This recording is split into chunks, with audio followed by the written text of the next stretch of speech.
ठीक है। तो ये जो बैन खड़े आपका कॉल लेटर का है, वेरी गुड, खुश रहो।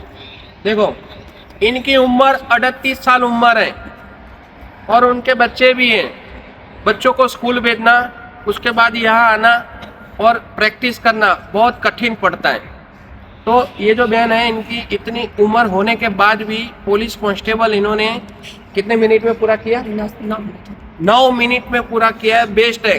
तो उनका अभिप्राय लेंगे, जैसे वो बताते हैं इस ग्राउंड में कैसे मेहनत किया इन्होंने, क्या किया। 38 ईयर्स, ज्यादा ध्यान देना आप लोग, इसलिए क्योंकि कोई उम्र का लिहाजा नहीं है दौड़ने में, या वेट का भी नहीं है। जय हिंद। ભુવનેશ્વરી ટ્રેનિંગ સેન્ટર એ અમારું એક ફેમિલી છે. અહીંયા આગળ 1 ટાઈમ ફી ભરવાની હોય છે. ગઈ ભરતીની અંદર ગ્રાઉન્ડ પાસ હતું, 852ની અંદર ગ્રાઉન્ડ પાસ હતું. એ વખતે બી સર જોડે બી ટ્રેનિંગ લીધેલી હતી. પણ એ વખતે શું હતું કે એ ભરતીમાં અમને રનિંગ કરવાનો આપણને બધાને ટાઈમ મળ્યો હતો, સારો એવો ટાઈમ મળ્યો હતો. એ ભરતીમાં લેખિતમાં રહી ગયા હોય મારા જેવા વિદ્યાર્થીઓ, એ લોકોને ડર હોય, એ લોકોને એક આશા હોય કે ફરી એકવાર ફરી પોલીસ ભરતી આવે, ફરી અમે લેખિત અને રિટર્ન બંને અમે ક્રેક કરી લઈએ. ફરી ભરતી ગવર્મેન્ટે આપી તો ખરા, પણ રનિંગનો સમય માત્ર 1 મહિનાનો આપ્યો.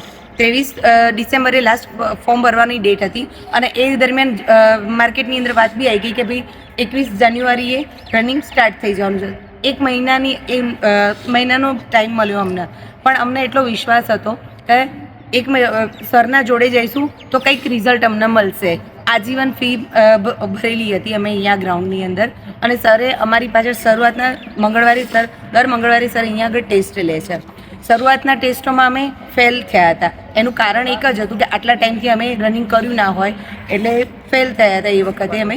તો અમે સરને પૂછ્યું કે સર હવે નજીકની અંદર 3 ફેબ્રુઆરી મારી રનિંગની ડેટ હતી. સરને અમે કહેતા હતા કે સર પાસ થઈ જવાશે? સર કે આરામથી પાસ થઈ જશે. અને એકવાર સરે કીધું ને કે આરામથી પાસ થઈ જવાશે તો એક વિશ્વાસ જાગે કે ના, સરે કીધું છે ને, સર અમારા પાછળ એટલી મહેનત કરાવતા હતા.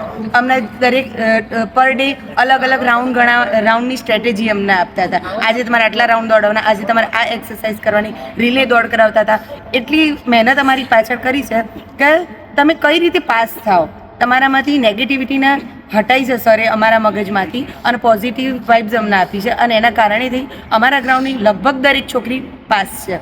હું આજે 38 વર્ષની ઉંમરે જો ગ્રાઉન્ડ ક્રેક સર મને કરાવી શકતા હોય તો સરની મહેનત અમારા પાછળ કેટલી હશે એ વંદનીય છે. હું હંમેશ માટે ભુવનેશ્વરી ટ્રેનિંગ સેન્ટરની સદૈવ આભારી રહીશ. Thank you. જય હિન્દ.